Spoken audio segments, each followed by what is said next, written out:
with the young receivers, those are the guys you're going to be counting on next year anyway. Could this be kind of a blessing that you're getting this kind of opportunity with them?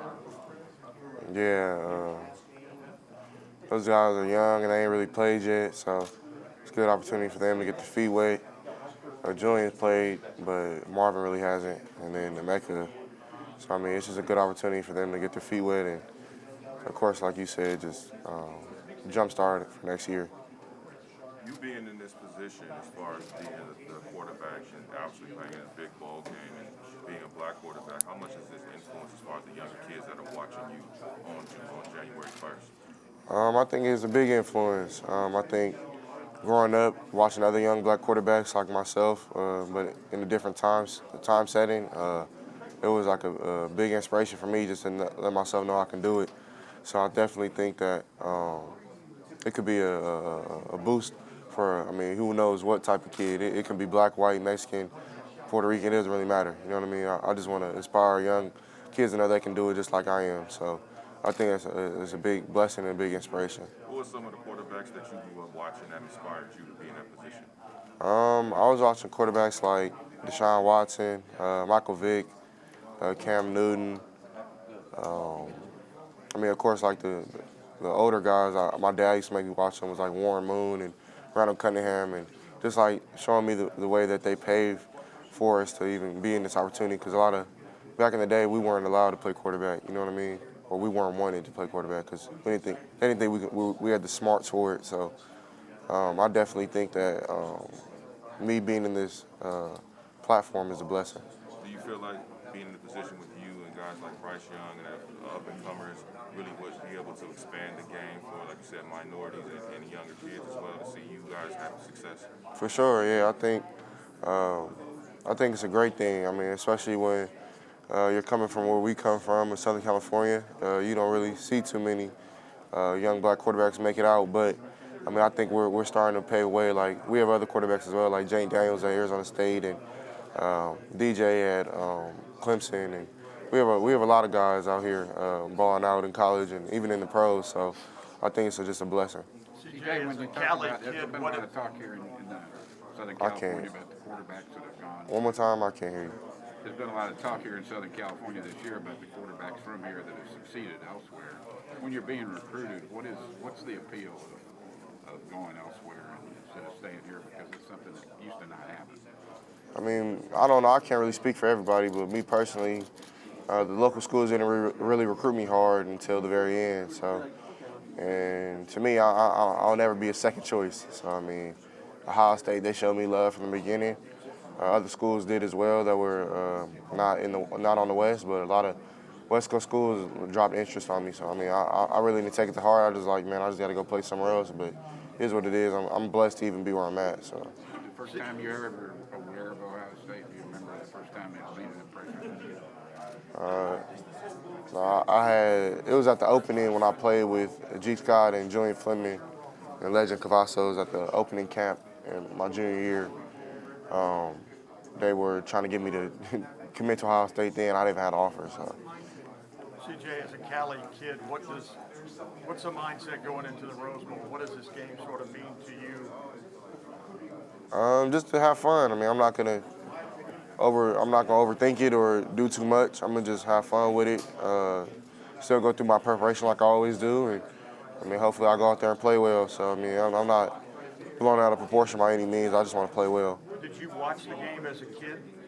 Yeah, of course I did. I watched all football games, not just the Rose Bowl, but of course the Rose Bowl is very unique and has a lot of tradition. So. CJ, going from basically first-time starter to being a Heisman finalist and stuff, how have you sort of changed the way you look at maybe even yourself? I know you're still a humble guy. Your faith is deep-rooted and stuff. But is it interesting how many eyes are on you now, as opposed to like you said when you were being recruited? Yeah, for sure. I think that's anybody in college, not just me. It's a blessing to be able to have the opportunity just to go play this game. I'm not anything special to me. I'm just myself. I don't really think of myself as like a superhero or anything like that. But I just think I go out there and I try to do my job. So I mean, yeah, it's truly a blessing, but it does sometimes get overwhelming with all the people and all the, like, dealing with y'all, the media. It's not my first time, but it's at a bigger scale. So, and that's the one thing I just had to get used to. You know, I was over here talking to Jackson. I mean, the beat goes on with the Ohio State receiving corps, even though two of the great receivers in history are gone and stuff. What are you looking at 2022? Are you looking at this game as like finishing off the season, or more of a step into the next year also, from the standpoint of what's coming from that receiving corps?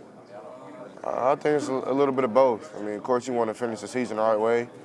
I think we've had a decent year. I mean, of course, we're not where we want to be, but we're somewhere. So, I mean, that just speaks volume. And I think that, I mean, if we go out here and play well, I mean, that'll be a big-time win. And then, of course, that'll jumpstart you into the next year. You don't want to go into the next year with two bad tastes in your mouth. So. Is there one of those young guys that's really caught your eye in bowl prep? I'm talking about, you know, the Emeka, Marvin Harrison Jr., Julian Fleming. Is one of those guys really stepped up in your mind? Yeah, they all have. I mean, they've been good since fall camp. It's just, I mean, you have two older guys like Chris and Garrett. It's hard to get on the field, you know what I'm saying? And Jackson's playing really well. So, I mean, I feel like, God forbid, if somebody went down this year and they had to step up, they would have no problem. I mean, they've been great since they got here. They lift hard, they run hard, they do everything they need to do. They're good in school, so they do all the things the right way. So, I mean, I think that'll pay off for them. I think everybody would say that a place like Ohio State and Alabama, the game day atmosphere is probably more intense and exciting as it has been here for some of these schools. How much does that influence this phenomenon of quarterbacks and other players leaving Southern California? Yeah, I mean, I think that does play a big part in it because you go to these USC and UCLA games and, quite honest, it's just kind of boring. It's not a lot of people. Fans aren't really like in tune. They kind of just are there. You know what I mean? Just on vacation and whatnot. But you go to these other schools like out of state, and their fans are kind of like fanatics. They don't really care what people think about them. They're wearing all type of stuff. They're yelling at the top of their lungs. But with that comes great responsibility. Of you do get criticism with that as well. So I mean, it's a slippery slope. It's a two-way street. So if you want a lot of fans to be supporting you, they'll be hating on you as well. So. I mean, I definitely think that it does play a big part of leaving home because you just want that type of support. When you play in the horseshoe for the first time, what's the percentage of excitement or intimidation?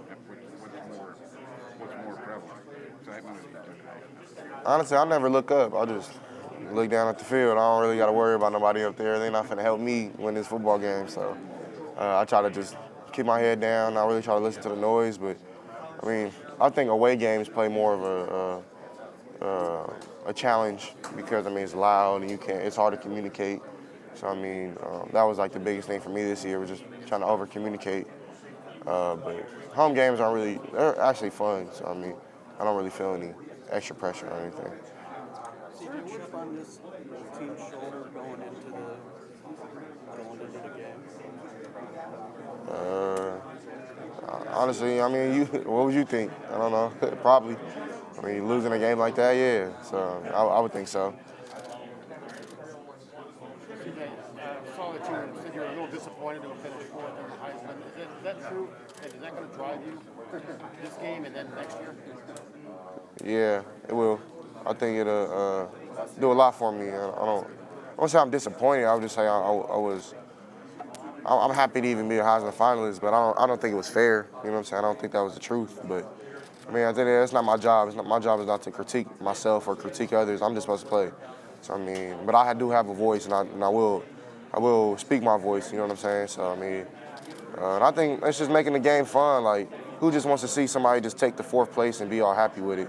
I've never been that type of player. I'm a competitor, so I'm not just gonna take that and just be all jolly happy with it. I mean, yeah, it'll drive me for the rest of my life probably. So.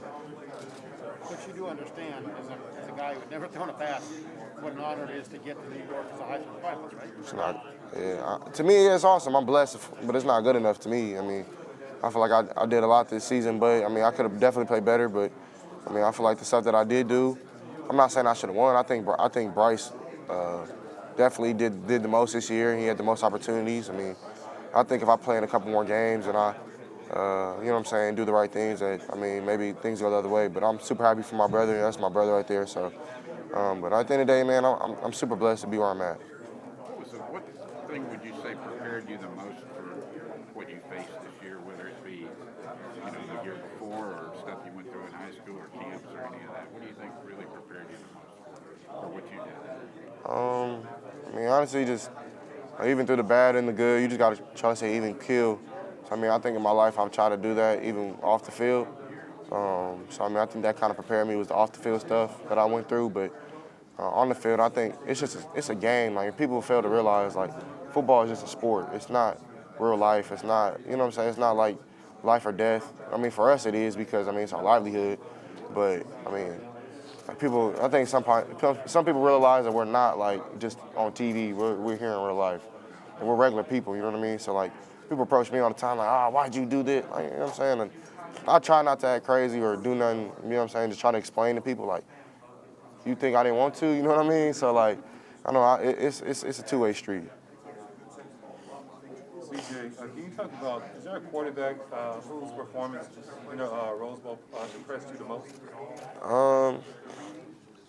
Yeah, probably like Vince Young, that Texas USC game. I think that was probably the best game probably ever in football, college football. So I think that was probably the one that sticks out for me. CJ, what are your impressions of the Utah defense as you've watched them on tape? They do a lot of good things. Of course, number 0, Devin Lloyd, he does a great job. He's an all-world player. He can play the game. So, and then they got some good DBs. Safety does a great job of reading the eyes. The corner, number 8, he really handsy and he likes to jump stuff. So, then the D-line, number 42 and 7, do a good job of creating pass rush and doing things like that. So, it's another week.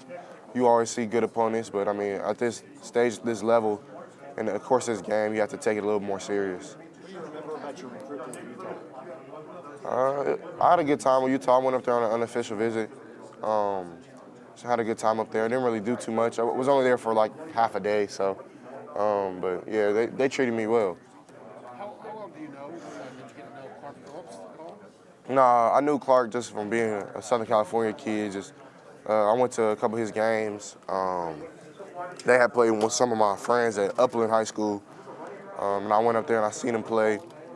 At the time, he was still committed, but I haven't spoken to him too much. Just your thoughts on going against him? It's like every other week against a good corner. You just got to be prepared. Ain't no hard feelings. I don't really care. We got other good corners. So. Did you go to any Rose Bowls as a kid? How far are you from Pasadena? I'm probably like 45 minutes to an hour, depending on traffic. I never been to a Rose Bowl game. I've been to UCLA games, but not the Rose Bowl. With Utah's defense, is there any team that you've played this season that kind of compares to what you've seen that they do? Not necessarily. They kind of unique in their own aspect because they have number 0, Devin Lloyd, who kind of blows everything up. But I don't really try to compare teams, but I think they're a good defense. That's all that matters. CJ, what does it mean for you to play in the Rose Bowl? It's a blessing from God just be able to come back home and go out there and have fun. So I think it's a blessing. The young receivers that are now going to be playing a lot, what do you sense from them this week in terms of their motivation, how excited they are, any of that? I think they've been anxious all year to play, and this is their opportunity to go out there and prove what they can do. So I'm definitely excited for them to go out there and have some fun and just show the world what they can do. Change your mindset at all with 2 of those top guys targets that you had not being able to play this week? Nah, we'll be fine. My mindset doesn't change. I'm still trying to go out there and compete and have fun. So I don't really think anything changes. What do you think the mindset of the team is going into this game? Obviously, you had the playoffs on the line. Everything was there for you guys. And now you got the Rose Bowl. I think that's just between us as a team. I don't want to really share that. CJ, you got a chance to play in front of family and friends, I would assume, here this week. And I realize they probably traveled to some other games, but this is kind of feels like a little bit of a homecoming, no? You're coming back to where you grew up. As you think about what your career could look like, and if you want to continue to play football, is this game going to be something you think is really special because you have a chance to come back home for the first time as Ohio State's quarterback to play in front of them? Yeah, I think if you would have asked me when I first committed to Ohio State, would I play in California ever, I would have probably said no. depending on like where the college football playoff was or wherever the bowl game were. But I honestly thought we were going to make the playoff. But I mean, at the end of the day, yeah, I never would have thought that I would come back home and play, which is an awesome feeling. It just feels regular to me. Like I don't got to worry about the cold anymore. But it's kind of cold out here right now. But I definitely think that it's a blessing just to have my people who couldn't come out to Ohio come out and see me play. That I really wanted to come. But so it's just a blessing for me to be able to play back home in front of some fans out here that never got to come see the Ohio State game and in front of my family. I realize that you know you individually have had a great season, and the team accomplished at a really high level. Did you set specific goals for yourself at the beginning of the year that you were kind of tracking along the way? If you did, are you willing to share any of those points? I really didn't set it. Of course, I wanted to be a Heisman finalist. I wanted to win the Big Ten championship. I mean, of course, we didn't do, but that was a big goal of mine. I wanted to win the Big Ten Offensive Player of the Year, just keep that going in the Ohio State quarterback's history. I don't think the other award that I wanted, I think it was like the Big Ten Silver Award or something like that. I don't think it's announced yet, but that's something I wanted to win as well. But, I mean, there's a couple other things that I didn't get, but those are some of the things that I was thinking about. But I think when it comes to that, you just have to win. It's not really about what you think as a person, or more like what you want as accolades as an individual. If you win, I mean, you could probably get those things. One more for me. A lot of people talk about Coach Day as being one of the best quarterbacks coaches in the country. How has he made you better? Is it any big picture ideas? Is it like little things each week where he's pointing things out to you from previous film? What has he done to make you feel like, hey, my game is progressing the way I want it to? I think the knowledge that he has from coming from the NFL. I mean, then he played the position, so I mean that's all things that really help. I mean, he's in there with us, going over film with us, and going over the plays. So I mean, it's all good things. Sometimes you don't get from a head coach. So I think he does a good job of just getting us prepared for that week. And me myself, I don't cut any corners. I don't think he does either. So I think when you have a quarterback and head coach like that, or offensive coordinator, which he is, who don't cut corners and try to just put everything on the line, I think that's a good duo. So. CJ, if you read the reaction online to Garrett and Chris not playing, the people make it sound like you're playing 3 tight ends with Jackson. Are they sleeping on the other wide receivers on this team? Yeah, I mean, that's their prerogative. Everybody got their own prerogative. So I mean, I just say watch the game. It'll be all right. They'll be fine. Yeah, I mean, how confident are you in that loaded receiver? We've heard about it for a couple of years now. We get to finally see it. I'm super confident. I mean, they all do a good job. I think even if in the beginning of the season, if they were needed, they would play well. So, I mean, at this time, they just have to step up and play really well. I know they're confident to do it, so it's just my job to help them, give them balls to catch and give them opportunities to go make plays. So. Yeah, and one of the big things about making a bowl game is that extra month that you get to develop young players. Have you seen the whole team get better since the last time we saw you on the field? Yeah, for sure. I mean, now throughout the season, you get the 3 team in there. They get to play, and then they get to compete a little bit. You go back to competing at practice, not just going with scouts, and that's kind of boring sometimes. Or just playing with scouts, but when you got that little month off, you can actually compete with the ones again and see people actually try to get better at their game. I know we talked about the homecoming game for you. Are you able to enjoy this week? Is there any relaxation for you, or is it all football all the time? You definitely have to relax. I mean, even in Columbus, I relax. Try to do my work as frequently as possible, but I mean, at times you gotta sit back and just enjoy where you're at and just live in the moment and just have fun. You're one of the guys that we know comes back next year. Have you talked to some of the seniors about trying to send them out the right way? Yeah, definitely. And I think that's the biggest goal, is just send the seniors the right way, because they give so much to us, so we have to give to them. Thank you. Southern California's got so many standout quarterbacks. What do you think it is about this area that produces so many of you guys?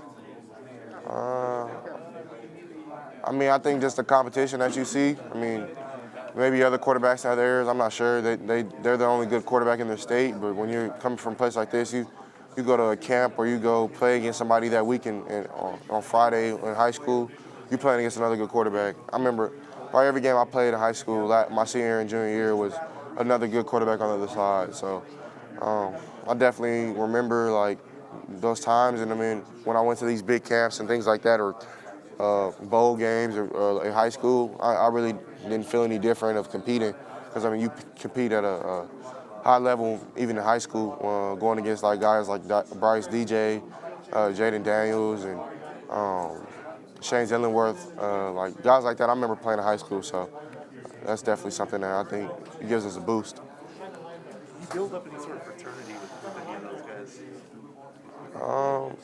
Yeah, for sure. I mean, I'm really close with Bryce, and then me and DJ are cool. I mean, there's some other quarterbacks I'm cool with, Jaden Daniels, and I try to stay in my lane, though. I mean, especially during the season, just try to focus on what I got going on, you know what I'm saying? Because I know playing this position it's hard everywhere, so I don't try to bug anybody. CJ,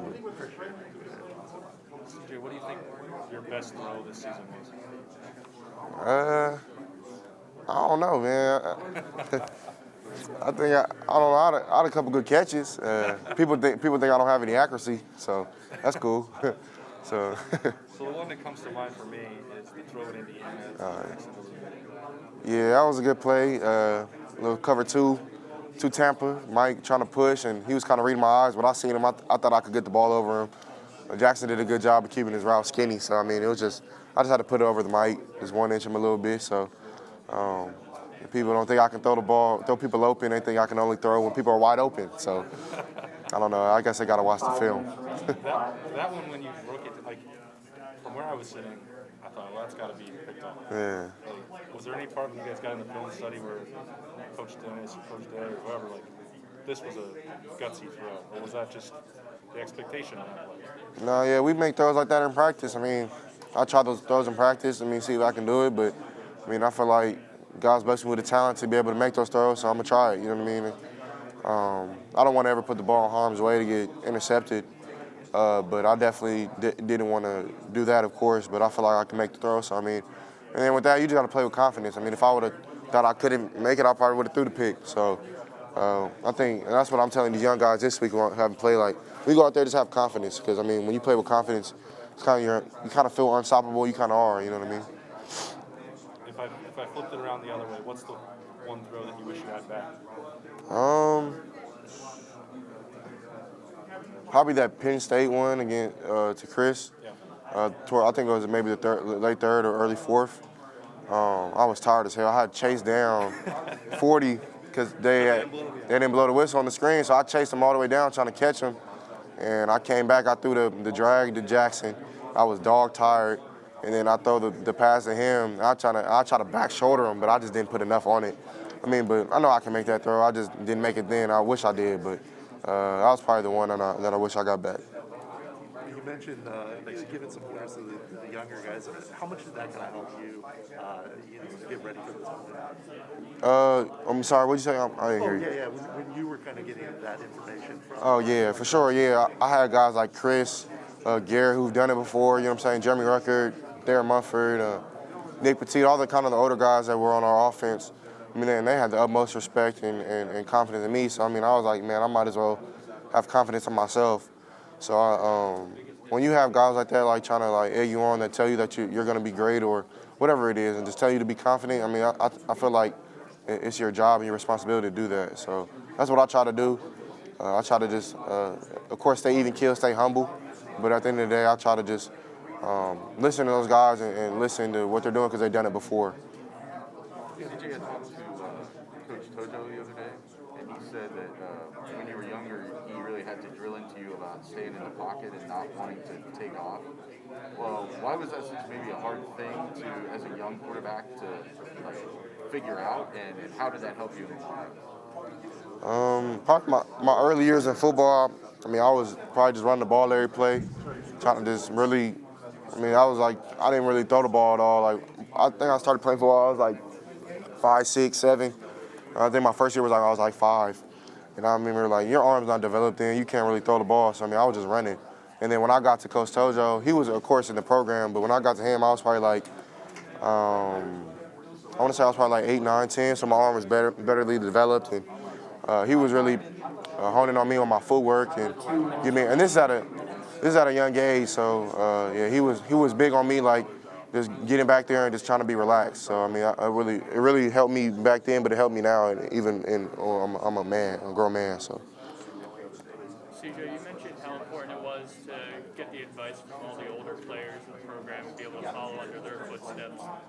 What piece of advice do you have for a young player that just kind of coming into the college ranks or trying to progress their game? Yeah, I just try to tell them to be confident, do as best they can, and just go out there and have fun. I mean, there's no point in being trying to like play out this world. You just kind of got to do your job every play and try to execute the best as you can. So I definitely think those guys will do that. And my job to them is just to give them confidence and let them know that they're great players and they'll be great on Saturday. CJ, how does it feel like to come home and play in a big game like the Rose Bowl? It's a great opportunity for me just to play in front of home fans and people who wanted to come out to Ohio to come see me play but couldn't make the trip. So I definitely think it's a blessing for them to actually come and watch me play. And I got uncles, cousins, my grandma probably's gonna come. So I mean, I'm really excited for that. And then of course, like during this COVID world, no one was able to come last year. So I'm definitely hoping that they all get to come and have fun. How was it like having Justin kind of showing you the ropes and stuff to Ohio? Yeah, he did a great job of just showing me like what to do, what not to do. He tried to critique me in my game and help me out with that. So I mean, just having guys like that when you first come in as a kid and trying to help you turn into like a young man, I think that's a blessing and it's definitely a positive thing. Thank you. Last follow-on for a locker room. Who's usually on the aux cord and what's on the playlist? I'm sorry, what'd you say? Who's usually on the aux cord and what's on the playlist? Usually it's our strength coach, Coach Quinn. He plays like a little bit of everything. He tries to get everybody happy. So I mean, you get some rap, you get some rock. I don't really like rock, but you'll get some like R&B. You'll get a little bit of everything. So it's usually Coach Quinn or our strength coach. Great. Thanks, guys. Thank you. Thanks, CJ.